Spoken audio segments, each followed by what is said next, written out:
Volume 2 Chapter 5. Demiurge stood with his hands folded behind his back, towering over the prostrate Princess Rena, listening to what she had to say.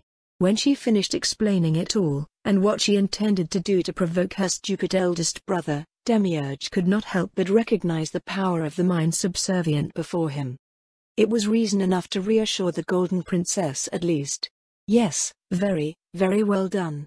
And not to worry, we demons are very particular about contracts, deception in all things, but where your oath is given, you and your puppy will be safe when my master reigns supreme. She could feel the heat of damnation radiating from the monster in front of her. What kind of monster is this being for this one to serve it? Rena asked herself, and yet could find no answer that was not itself unthinkable. One thing bothers me, however. Why were you the one serving tea and not one of your maids?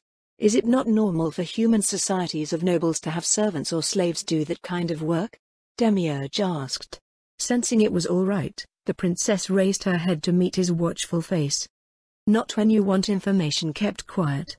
Everybody knows the maids can't be trusted, and because I am a woman. Well, of course my stupid eldest brother thinks I should be playing the role. The contempt that dripped from her lips spoke volumes of what she thought of that arrangement. But at least it had been useful. Very well, continue to push the idiot towards idiocy for now, and when my master arrives, make sure the noble faction acts just like themselves. Demiurge let out a cruel, mocking laugh that was joined by the crystal timbre of the Golden Princess.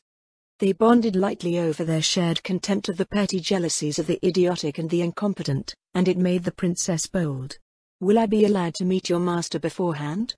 I admit I am curious to behold the majesty of such overwhelming power for myself. Demiurge's face became serious, even grave, and his laughter died. Succeed, and you will meet him as your first reward. He brought a hand from behind his back, the long finger raised up from the closed fist it had been part of. It might not seem like a reward, but after you prostrate before his glory, you will not have another wish but to meet him again when he is gone. Then I look forward to my success, Lord Demiurge. Rena grinned, and the archdevil called up the gate again, and vanished with 2 steps into the void. Rena had just risen to her feet when there was a knock at her wide, white double doors. Enter, she said, and her enchanted locks opened to allow her visitor. Knowing who was coming, she felt even more at ease. A beautiful, golden-haired boy in the flower of his youth came in, her puppy, her climb, her bodyguard, her everything, approached and knelt. He knelt in front of Rena with his head bowed, his mithril and orichalcum blended armor clinked only a little with his movement. 15 summers old as best either of them could say, he always looked at her with such love and devotion that she hated it when his head bowed. Raise your head, she commanded as a princess should, and he obeyed. Did you want to inspect the city again, princess? He asked her, placing a hand on the hilt of the sword strapped to his side. Yes, my climb, yes. You will protect me, won't you? She asked with innocent blue eyes. No matter what the cost. He cried out inside his youthful mind, losing himself in the endless blue pools. But aloud he answered, of course, my lady. He did his best to keep the breathtaking love for her out of the sound of the spoken words, but he considered himself remiss if he didn't offer a critical point. My lady, I know you love to provide what help you can to the people, but I must still suggest an additional bodyguard. It's no secret that your rending of the slave trade has riled the 8 fingers, and being out in public with only me to guard you may be dangerous, Climb said to her again. And again she shot him down. I understand, but I accept the risk. Rena answered, you'll just have to work hard. She gave him a tiny smile that thrilled him to the core, and the matter was closed. Within the hour a white and gold carriage large enough to hold 8 comfortably, but holding only the 2 side by side in the interior, was being driven out into the heart of Riastais. Across from the pair sat a chest full of copper coins and bread slip papers. This took up the bulk of Princess Rena's allowance for the day, and Climber loved her for it. Her route was almost always the same, and she stopped at the same place no matter what route she took. Climb knew the spot intimately well, the place she'd stopped when she'd found him. He looked out of the little window of the carriage. The memory came rushing back as it always did. My princess found me there, a little waif of a thing, barely more than a toddler, dying an unfortunate death in the cold, wet, uncared for, unmourned, and unloved. Until the angel beside me turned her face to mine. Nursed back to health, given food, bathed, cleaned up, taught to read and write, dressed, and allowed to stay as a companion and servant. Clime's life now had purpose. He was deep in those thoughts, while the princess partially exited the carriage, and began to throw coins to the crowds that gathered expectantly. Dirty, unwashed, filthy, foul-smelling, grimy, ugly, crude, ignorant, wretched, abandoned, and hopeless. Clime knew that there was not a kind word to be said in high society about any of those the princess turned her eyes toward. Most who had anything, preferred to ignore this segment of the population, which was most of them. Until the slave trade ended, they were the bulk of the ones being sold off, they were the bulk of the crime, and they were the bulk of the peasants snatched up and thrown to replace the population of any slaughtered village. The smell they emitted hit him like an ocean wave in the middle of a storm, and there was no way the bathed and perfumed beautiful Rena didn't smell it either. Yet she didn't mock them, nor taunt them. She tossed coins to those in the back, and handed them gently to those in the fore. Clime knew his duty, and kept close to where she stood. The footman who held the door open and rode outside of the carriage was armed as well. A long sword hung from his belt, and he wore leather armor beneath his formal clothing. As usual, it proved wholly unnecessary. A hunched-old woman who was probably no more than 30, held a gnarled and mutilated hand out. At her tattered dark cloak clung two small children that looked with awe up at the angel who gave their mother money. I wonder if their father is alive. I wonder if she even knows who the father is? It could have been anyone really. Prostitution was rampant, and it used up peasant women in their prime and spat them out into chewed-up husks of their former selves. And that was if they were lucky, both voluntary and independent. Eight Fingers brothels were hell houses, seldom raided, openly patronized, and in flagrant violation of the law. The old woman didn't speak. Clime watched her face and wondered if she could. Tears ran down her cheeks, and that said plenty.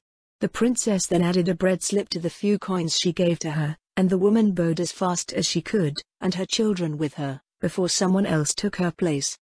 The bread lines were one of the few ideas that had been generally accepted by the nobility as a way to reduce crime in general. Bread slips could be traded for free prepared bread, old food on the cusp of going bad. It proved a useful way for merchants with aging stock to clear the shelves by selling it to the crown to be given to the masses. Crime had dropped accordingly, but the population had also gone up as few people starved. Subsequent attempts at finding work for them had all been blocked by the nobles. Something Rena acknowledged when the rabble spoke to her. I give you what they give to me. If I could give you work, I would, but... And she broke down crying before the masses every time. Her sweet and bitter tears at their plight, and her constant visits to the poorest segments of the city had made her exceedingly popular, and made her the butt of more than one joke told in the private company of nobles. Whenever Clime was not there to hear it. Their time there was barely an hour, and when it was done, Rena held out the now empty chest to show her time was up.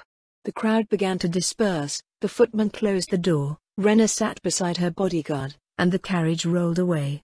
At her side, she could feel his loving eyes, though she pretended otherwise. Clime. Yes.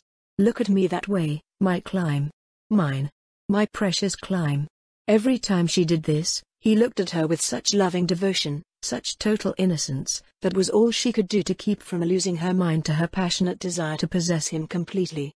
And yet she held back the desires of her mind that rampaged like wild horses, until she was alone in her room back at the palace, and could only stare at the mad face in the mirror until daydreams and desires could be brought completely to heel again.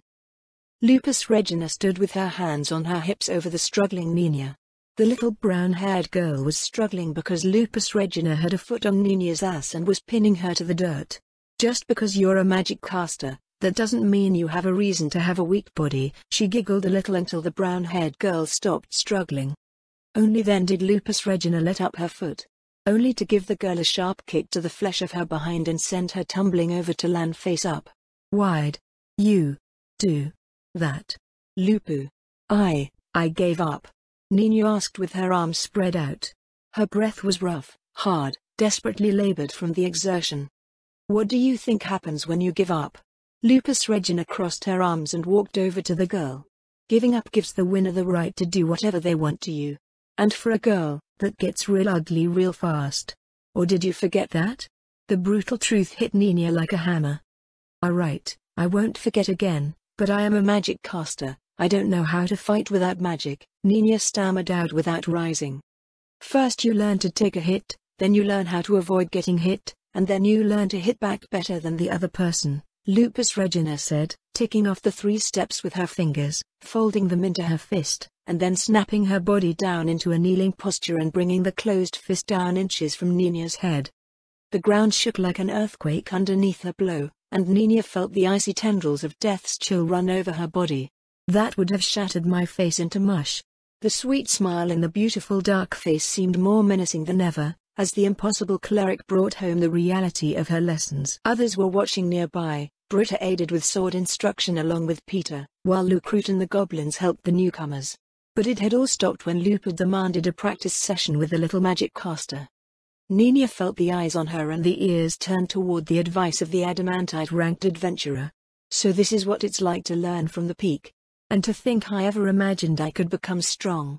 Nina thought, despairing of her limited progress. I understand. I will train my body harder.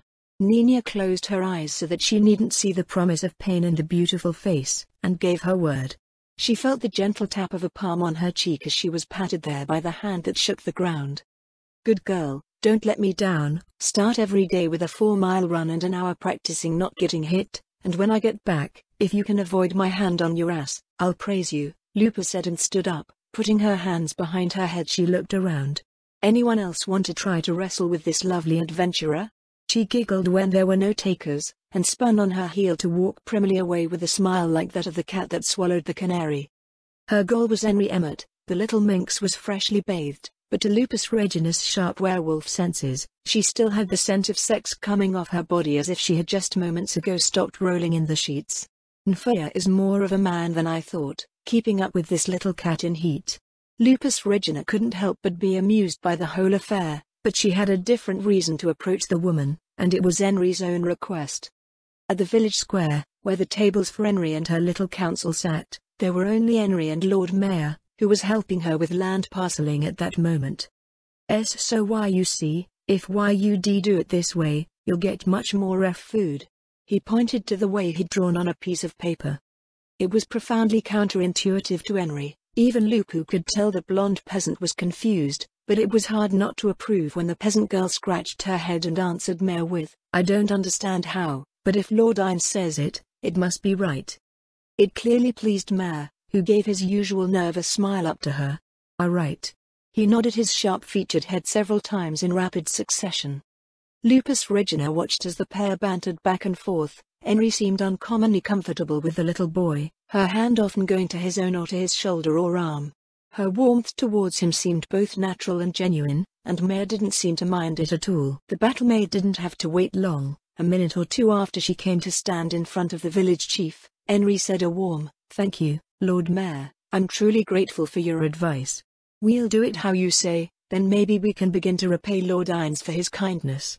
But, do you think you could let him know about my concerns for the future, the new villagers? Why yes of course, Mayor said, and then inclined his head toward Lupus Regina before parting ways with Henry. Lupus Regina approached. You two are getting along well, she said congenially. Of course, he works for Lord Ines, therefore he's always correct and I should treat him as the honored guest he is. Insulting him would be like insulting our savior, and that won't even be considered, Henry said with an iron conviction that raised a red brow on Lupus Regina's face. She marked that down in Henry's favor in her own heart's ledger, and went on, You wanted to see me? Lupus Regina asked. Yes, thank you, Lupu. Henry hung her head, I want to beg Sir Momon's help. Again. Our village is already poor because of our debt to Lord Ines, but I will give him anything he asks if he can help. With what? Lupu asked, the arched red brow didn't come down. Henry explained about the events surrounding the murder and the fugitive villagers that took place during Lupu's absence, and when she was done Henry fully explained what she wanted. Sooner or later, they will get found out. I know some of the villagers are just hoping that nobody will notice. But I know we can't hide them forever. When that happens, the Lord's Lord will probably send people to come take them, and then we'll be in trouble for harboring them. So, what do I want? Lupu asked, her yellow eyes boring into the distressed peasant chief. You're going to the capital, right? To get a reward? Ask Ask for us. Ask for Kani village. If an adamantite adventurer becomes lord, it's possible that the whole thing will be swept under the rug to avoid fighting another noble. Nobody cares what happens to us, so nobody cares what happens when we are slaughtered. Henry stood up so sharply that the chair she was in flew backwards and briefly scattered the dust into the air where it hit. She approached around the table and went down on both knees to Lupus Regina and bowed her head. She then went prostrate with her forehead into the dusty floor. They'd think nothing of killing us all to avenge one dead lordling. But they probably won't want to fight another lord over the third son of a minor noble. Especially a lord who has the favor of the king and the royal head warrior. Ask for this village, become our lord, and we'll be good servants. We still have to pay back Lord Ines, but I'm sure a great man like Lord Moman would understand why we have to do this right here. I know we're not much of a reward, but please. Henry's words tumbled out like raging river waters over a cliff, falling from her lips with the force of desperation. Please, Henry said again with her eyes rising no higher than Lupus Regina's boots, ask for lordship of Kani, and we'll be the best servants any lord can ask for. We'll grind ourselves into the dust to give him everything he could want. Why not ask for this Lord Ines fellow? Didn't somebody say he'd helped out here before, and didn't a messenger come saying he was also invited to the capital? Lupus Regina tried her hardest not to laugh uproariously at the whole affair, and she was incomplete in her success, sounding only hesitant as if the prize of Kani was worth less than what he was entitled to. He's wealthy beyond words, and he's already done so much, plus if he asks for the place he rescued it might make him look bad, so. I can't ask that. Please. It has to be Sir Moman. I know how little this place is. I do. But if it helps, I'll throw myself into the offer as something other than a farmer. Henry flushed with embarrassment, grateful she was being left with space to speak privately to the adamantite-ranked cleric. Lupus Regina took in the extent of Henry's offering for a long moment, and she was unable to resist. Oh my. You're so desperate you're sexually harassing me. Oh no, someone. Lupu clapped her hands together with fingers interlocked and held them to her cheek, tilting her head away and fluttering her eyes as if in distress. Henry had felt herself about to weep a moment earlier. Her love for Nfea was such that offering herself, even for his sake, and even for that of the village, felt like a betrayal.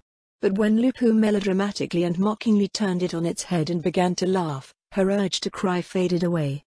Lupu's laughter was like birdsong. The adventurer was wearing a green and black slit skirt that exposed her powerful leg with every step. It was somehow beautiful and practical and made the powerful adventurer seem even more than she already was. But when the woman grabbed her own belly and doubled over in laughter, Henry could only think to stand up, put her hands on her hips, and look really, really embarrassed before starting to laugh with her. Damn it, Lupu.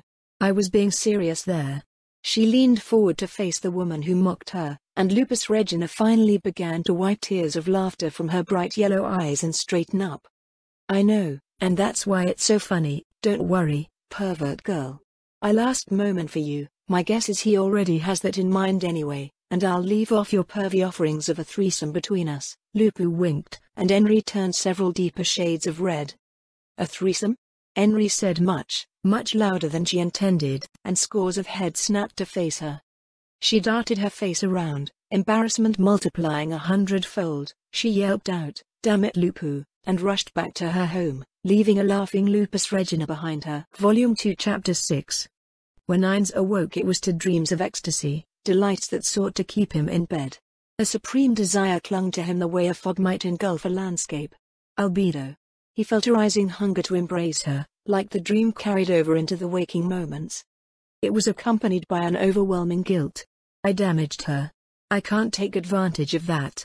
He told himself, loathing and revulsion for his own urgent impulse to take the succubus was briefly all-consuming.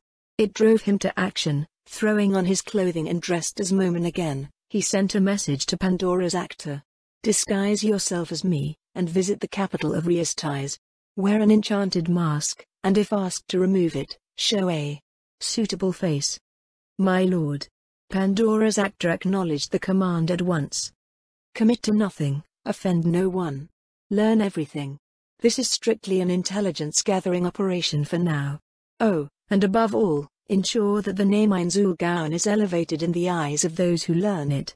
Ines added, keeping his instructions as generalized as possible. I will make you proud, father. Pandora's actor declared. In his mind's eyes, Ainz could practically see the dramatic gesture of the doppelganger.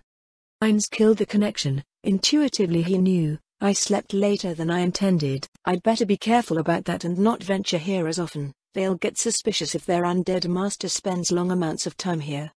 He stepped through the gate that appeared in front of him, and vanished, appearing just outside of Carney, beyond the hill where he wouldn't be seen, and descended toward the village. The fields were now in prime condition thanks to Mare's work, and more than that, the wooden walled core was now extended by a complex web of long stone walls that went out to the fields and surrounded even those. Henry's idea. He guessed, the sheer stone walls were 15 feet tall and even at a glance, wide enough for 2 or 3 men to stand abreast. The walls narrowed to a cart-wide path that led back to the main gate of the village, providing a shockingly elaborate defense network for a little nothing of a village. There's no way they can man those walls, even I know that much. Ainz thought as he walked toward the village. But it would deter the average bandit and keep farmers safe from average low-level trash monsters, and if the place grows, perhaps it can be manned. As he drew closer, the vision of Carney growing far beyond its village origins began to loom large in his mind. Sitting at the crossroads between the slain theocracy, Eranthal, and the Baharuth Empire, even being within relative reach of Nazarick and from there, the mountain ranges to the north. Carney had only the wild untamed forest and the constant threat of war which made the place undesirable. But I'm taming the woods, and if I can bring peace. No, when I bring peace. The idea of using Carney as a capital for himself was appearing better and better. His inner salaryman recognized the value of the place as a potential trade hub, especially if it drew more powerful and important people to the place. Henry's significance began to jump several levels in his mind, not least because of her own foresight evidenced by walls and fields prepared in advance of having the people needed to farm them. The thinking was interrupted by shouting and cheers when his name went up from those manning the wooden walls and towers and was then carried within. Their champion, their local hero, the one who bested 2 skeletal dragons before their eyes, had come back. It was immediately clear that there were 2 different groups of villagers there. Those who swarmed him were local to the area and had seen his actions. Others, however, hung back and watched with impressed but otherwise indifferent eyes. He read their thoughts easily enough. Oh, another adventurer, that's nice, but what's the big deal? Henry awoke in Fear's arms to the sound of the adventurer's name being heralded all over the village. Just yesterday I was basically ready to throw myself at his feet. Oh gods above, Lupu will never let me live that one down. I hope I can speak to him without blushing, she thought as she got up and dressed. Nfea was still sound asleep. That was a point of pride that left a smirk on her face. He's very, very thoroughly worn out now. She almost laughed about it before she left the room and then exited the little house. Moman was disengaging himself from several peasants eager for the privilege of boasting about touching the armor of the adamantite adventurer, and Henry saw Lupu a few feet away from her door. She caught the bright yellow eyes of the radiant redhead, and the cleric's perfect lips mouthed the words, "Pervert girl." Henry could only blush, and oddly enough she felt herself set at ease by the taunt, watching Lupu approach Moman and chatting idly about the activity of the village since her arrival. Henry couldn't hear what was being said, but she saw Lupu pointing at her, and then doubled over laughing. The blush on Henry's face only grew when she thought she saw the adventurer looking her up and down as a man instinctively looked a woman over. Henry could think of nothing to do, nothing to say. What if he took the idea seriously? We're desperate, I could hardly turn him down. I'm not as pretty as Lupu, and I guess he's sleeping with her. I mean, who wouldn't? But still, there's a lot to be said for the new and she barely saw the world around her any longer as she tried to convince herself of what she didn't even know. She was so lost in her own thoughts that she didn't even notice that the black-armored hero was in front of her until she heard him say her name as if he'd said it several times already. Henry? She gave her head a vigorous shake and looked up at him. His helmet was off to reveal the dark-haired and sharp-featured face of the hero. Oh, yes, I'm sorry, Sir Moman, I was distracted by something. Henry stammered out the excuse. It's fine, Moman said to her in the rich voice of a man born to rule. Lupu tells me of your request, and I accept, though I had no idea you were like that. Still, Lupu is an adult woman and I wouldn't dream of coming between you two. Though you should talk to Nfea first. He cut off his words when Henry whirled on Lupu, who stood beside him with a Cheshire smile. Damn it, Lupu. What did you tell him? Was there some misunderstanding? Henry heard Moman ask her and she turned to look up into his deep-set eyes. Yes, I'm afraid so. That isn't how things are, well, yes thank you. My lord. When the village is yours, we'll be good servants, and work hard to enrich you.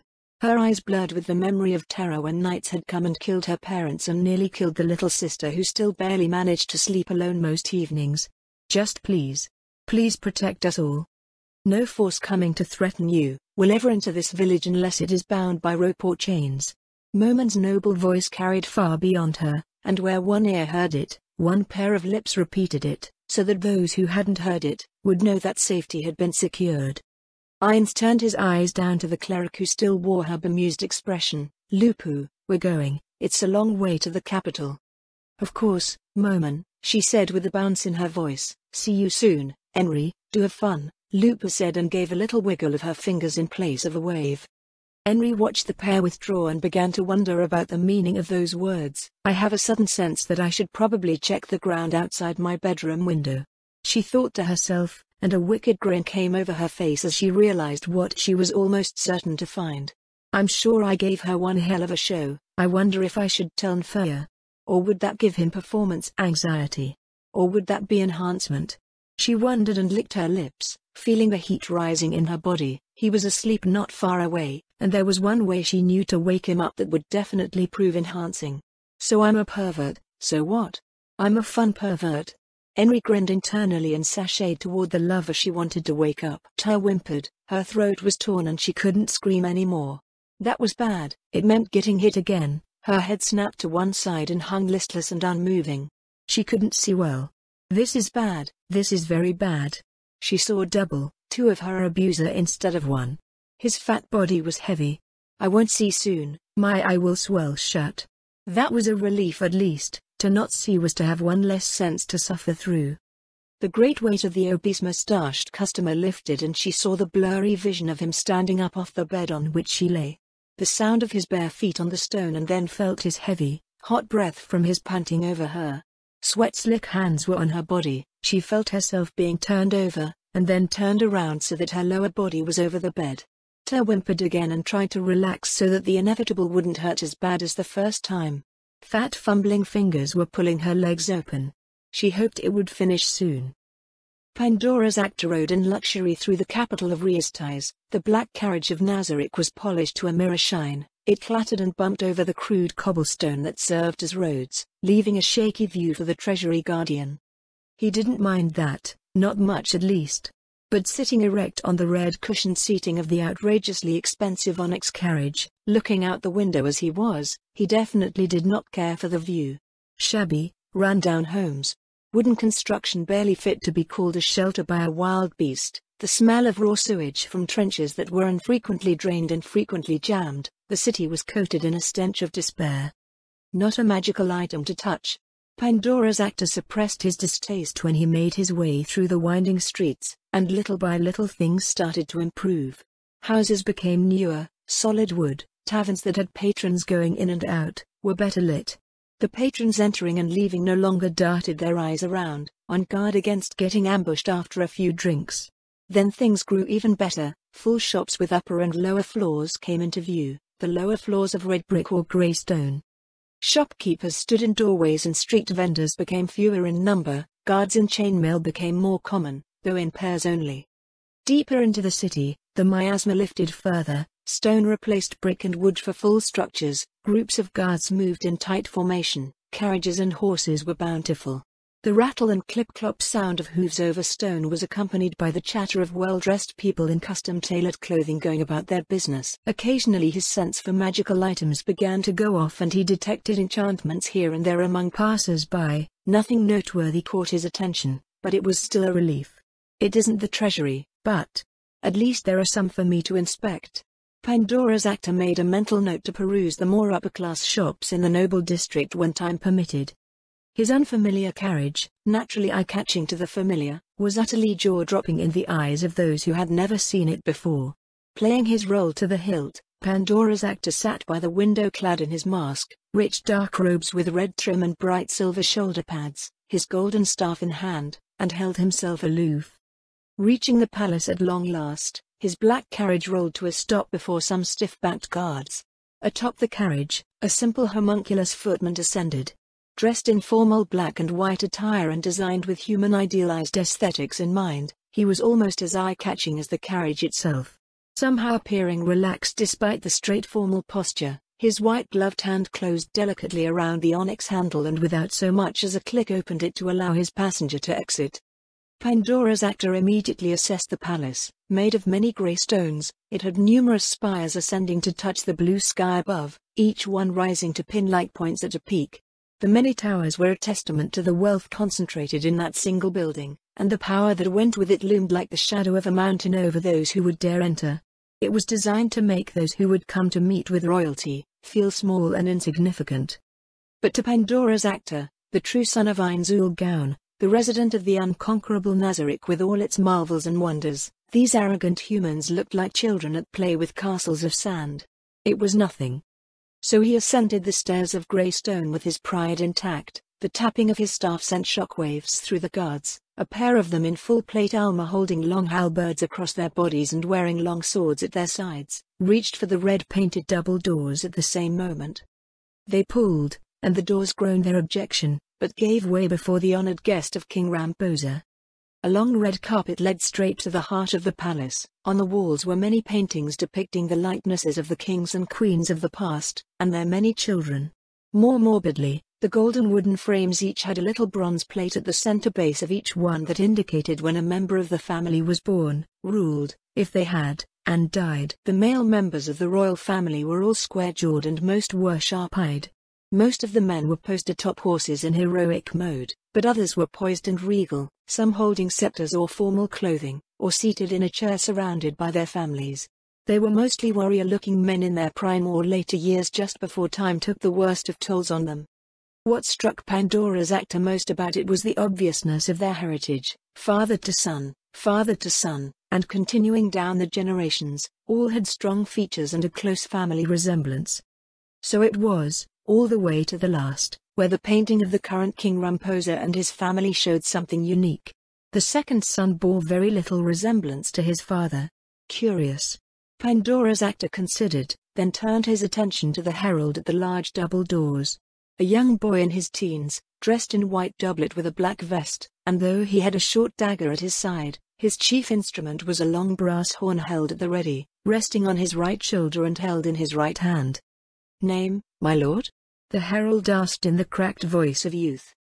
"I am Ainzul-Gaon, here at the invitation of King Ramposa," Pandora's actor answered. The herald turned to the door, opened it, and then in a smooth motion born of abundant practice he brought the horn up to be held in his left hand as well as his right, brought the thin funnel end to his lips and blew. A loud trumpeting announcement called the court's attention to the door. In a great mass, the dozens of courtiers ceased to converse and turned their eyes toward the noise. "Announcing Ainzul-Gaon, guest of the king," the herald proclaimed in a ringing voice.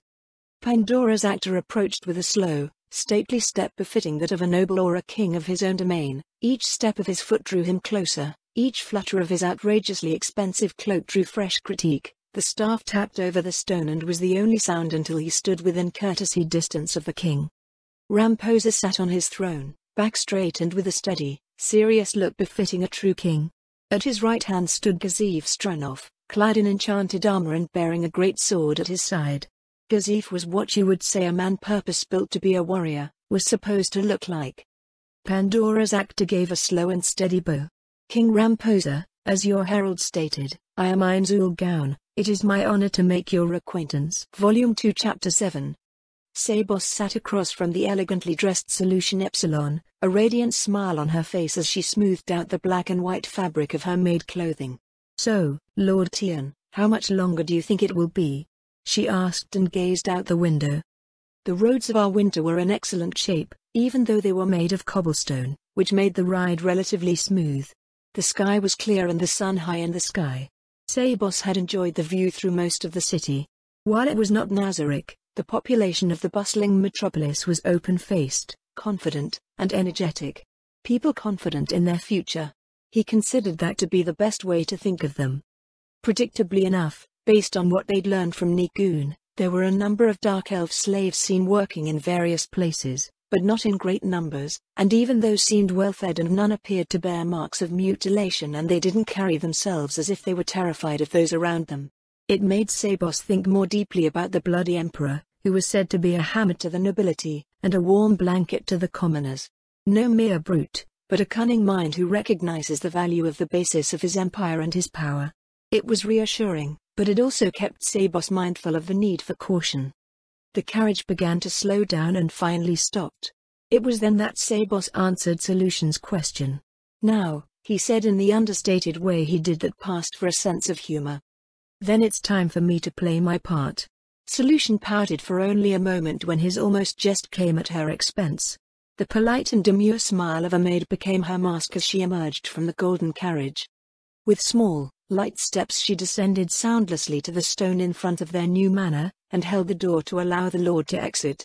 While the new carriage caught the eyes of passers-by and many a well-dressed figure stopped their horse or even carriage to get a look at who was moving into the empty estate, Sabos remained aloof. Be seen, but never be seen caring that you are seen. His posture was that of the supreme gentleman, a formal suit with a pinstripe pattern, a cane of onyx with a white ivory head carved in the shape of a dragon's head. At his side, Solution appeared every inch the beautiful, demure maid.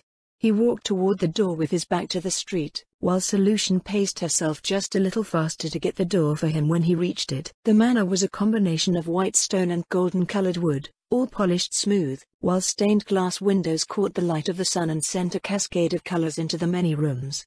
The estate had once belonged to a high-ranking noble that made the mistake of engaging in a conspiracy against the emperor on his ascent to the throne. That foolish noble's head had been the first to be lost when the purges began of the old upper class. Sabos recalled the head on a pike at the city gate. It had been well and truly picked clean of flesh, and Sabos couldn't help but wonder, was this his home? It was a trivial question however, and he didn't indulge the pointless curiosity any further. The door shut behind him, and his superhuman senses told him that the world outside had begun to move normally again. However, it would not be long before word spread. "What did you learn about our neighbors, Solution?" Sabos asked as they gave themselves a tour of their estate. Solution's face hardened in contempt. Food was food, but stupid food was disgusting. "We have only one neighbor, the Furt family, fallen nobles, mostly worthless trash, but the eldest daughter is an adventurer. The father is a fool, the mother is a fool, and their two youngest. Who can say?" "An adventurer?" Sabos asked, and Solution corrected herself. "A worker to be exact. The Adventurers Guild is going through hard times here, so a great many have become workers to make ends meet," Solution said when they entered the dining hall. The estate was a thoroughly dusty place. Fine furnishings had been left as if they were just waiting for their owners to return, but left untended, and thick layers of dust that grated on both Sabos and Solution's nerves had accumulated. "Good, so this will be fertile ground to find some test subjects for Lord Dines. I think it won't be long before we've gotten what we need here." "Not long at all. Now. Until then, this place needs a thorough cleaning. Wouldn't you agree?" Sabos asked, dragging a white-gloved hand over the redwood table and holding up a finger stained thick with grey dust. Solution's maid instincts went into overdrive. She couldn't suppress her shudder of disgust. "I'll get started right away." Sir Furt was chatting excitedly with his wife when Arch entered the room. Her eyes immediately scanned the room. He's usually this excited after he buys something, and the same for Mother. The eyes of her parents were always so frantic and fervent after a little shopping spree, and it troubled Archie's weary heart to no end. And yet, nothing new appeared in the room to burden her strained purse string. Her father was dressed in formal green clothing with a white ruffle coming down from the neck and protruding from a tan vest. His burnt umber pants hung down to the knees to meet high white socks that were covered with gold-buckled black shoes. His blonde hair and thin moustache made him appear every inch the nobleman he no longer was. Archie's mother was no better, clad in a brass-colored top that came down over a long white dress that was obviously recently cleaned. The blonde woman still had a pretty face despite being old enough to have a working daughter. Leave them. The words came to Archie's mind again. Tonight she would say them out loud, but that thought was driven away by the nature of the conversation she heard when she came closer. "I don't know anything about him yet, but he's surely wealthy beyond measure if he can afford the old Duke's estate." Her father wrung his hands in the first hopeful sign Arch had seen. They were sweating. Maybe he does know we have a problem. Arch was forced to admit. His face had become puffy and red, flushed with anticipation. She chose not to interrupt and let herself pick up on the topic. He only had a maid with him. That means he's surely unmarried. If we can only entice him, all our concerns will be over with. Her father exclaimed. Arch felt the bottom fall out of her stomach when she began to understand. Her mother turned a loving eye toward her eldest child, Archie Briarfort. Arch felt her heart race. Her mother never said her full name except when there was a heavy subject to be brought up. It's time we talk about your future. Born of noble society and educated to it from birth, Arch knew what that meant. Marriage. I thought I didn't have to worry about that nonsense anymore. That was one of the good things about losing our title. Why are they bringing this up now? Arch screamed inside her mind. Sensing her dismay, her father cleared his throat and explained, we have a new neighbor. He bought, or rented, the estate beside us. Nobody knows anything about him, but he must be tremendously wealthy, and knowing that is enough by itself. His eyes almost bulged out of his head. We must make a positive impression on him, and by we I especially mean you. It's time you did something worthwhile for this family. Arch's mind went white hot with anger to the point where she heard nothing else. Bastard. You selfish bastard. Me risking my ass is the only reason you're still eating every day. Do something? Do something? The best thing I could do is gut you here so I can save my sisters from your stupidity. The speech raged in her head so loudly that she wasn't even aware he'd finished speaking until her mother reached over and gently covered her daughter's trembling hand. If things were now as they were a year ago, you'd already be married or at least engaged. The silken voice of the family matriarch was almost pleading, though her father was oblivious as gold coins danced before his eyes in his own imagination, and the imaginary noise of their clinking drowned out the real words being spoken around him. No nobles will have a cast-out family married into theirs, but this is a new man. He's older, and will not live forever. I caught a look at him. He was very handsome too, despite his age. Her mother's voice was rushed, almost frantic in its own way. Her fingers closed over Arch's hand, the slight pressure a hint at her hopeless sense of urgency. Her mother's other hand formed a fist and covered her heart. Think of us, we're your parents. What will happen? Her mother's eyes filled with tears that she wouldn't allow to fall. Arch remained unmoved. Her stare became hard at the woman who bore her. Think of your sisters. Our best hope is new money. Nobles typically won't marry a newcomer, but new money needs ties. You don't move into an estate like these if you don't plan to stay. It means you have a chance, and maybe he'd take care of her. Mother cut off her own frantic plea to convince her daughter when Arch's hand began to shake in her mother's hold. What if I'm not his type? Arch objected. Her short hair was not finely done, her clothing cheap even by worker standards, with a rose-red shirt. Her tan boots came up to her thighs, and though by Arch's own estimation, her face was pretty and her blue eyes nice to look at, she knew quite well she was lacking the ample bust most men preferred. Her 2 copper staves fell from her unheld hand to land with a clatter on the floor after bouncing and then rolling off the edge of the table. I'd almost feel suspicious of someone attracted to me. She taunted herself over her almost childlike appearance. Only being of the proper height for her age saved her from being mistaken for a girl half her actual age. Then be his type. Her mother hissed, do anything it takes. He has a beautiful maid. Be polite and ignore it if he is obvious about sleeping with her, or anyone else. Just so long as he marries you. Her mother's words became a pleading whisper and the woman leaned forward. A few feet away, her father was busy rebuilding the family legacy in his own head. Why, with wealth again, we could buy back what was stolen from us, re-enter noble society, and I could start making the fools who abandoned us pay for it. Everyone will want the daughters of the Furt household. We can arrange marriages for our youngest, early, and then. Arch tuned him out again. Her mother's own hand shook with fear, the opposite of being inspired by her husband's rants. Neither could take it any longer and the pair of women stood up. That caught Sir Furt's attention. I'm going to prepare our daughter, please, don't mind us. Arch's mother said with haste, and seeing this as eminently sensible, he waved them off. Arch didn't resist as her mother grabbed her arm, though she did pause long enough to bend down and pick up her staves before allowing herself to be taken away by the older woman. Alone together in her room a few minutes later, Arch locked the door behind her and said what was on her mind. Leave him. Her mother stopped cold at the wardrobe of her daughter, hands still grasping at the smooth pearl-covered handles. "What?" I said, "Leave him." Arch clutched her staff. "You're still young, still pretty, and you have a noble bearing and education. You could become a merchant's wife and start over. There's a lot of new money in our winter now. You might not be a noble anymore, but he's destroying whatever we've got left." Arch's contempt for her father was thick as rising bread and, for once, it showed. Her mother slowly let slip her hold on the handles of the highly expensive wardrobe and approached Arch. "I'm no better. I see things, I buy them, I like to pretend. The only difference between your father and I is that I know I'm pretending. He doesn't, not yet. I don't know why I can't stop, but it's all I can do anymore. He's not wrong, though. If you got a rich husband, you would be able to look after your sisters. You wouldn't have to risk your life in those dirty, dangerous jobs." "Mother, you can't be serious," Arch said, stupefied when her mother's soft, unworked hands went up to her daughter's cheeks. In an instant, the woman seemed to have aged 30 years. "Arch, women don't have choices, we have duties.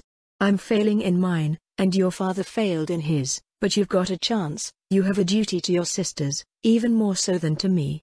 Madame Fert laid it on thick. Desperation was thicker in her veins than the blood that pumped through them. "I have to make my daughter see," she urged herself. "Sooner or later you'll not come home, then what do you think will happen? Our estate will be gone, and everything in it. Your father and I will be sold into slavery. I'll be a maid if I'm lucky, a prostitute if I'm not. Your father has never done a hard day's work in his life. He'll die in a mine or on a farm. And your sisters? How long do you think those two little girls will last?" Arch hung her head. The world around her seemed to grow so dark that it threatened to swallow her up. "That doesn't change that I'm not likely to be his type. And that doesn't change my advice, become his type. Your tie to this city is a path to establishing himself. Your old noble blood might not be attained forever. Maybe the bloody emperor will die and the next one won't have his grudges." Madame Fert suggested the hopeful option with a wan smile, and all Arch could do was breath slowly in and out. Mother. I'll meet him, if you can arrange it, I'll meet him. I'll try. On one condition, and one condition only. I'll do my best," Arch said, and her mother's wan smile became a tiny frown. "What is that?" she asked. "That, if everything goes well, I'd be allowed to take my sisters with me. I don't trust them around father," Arch said, adding polite emphasis to the word father as if to say, or you, without having to spell it out. It didn't need to be said. Madame Fert hung her head in defeat. "All right, Arch, all right. Do this for the family, and I'll let you take them with you. I'll convince your father it's for the best." "It is for the best, Mother," Arch said with a chilly voice while her mother returned to the wardrobe to help pick out suitable clothing for her daughter, and, with that, Madame Fert did not argue.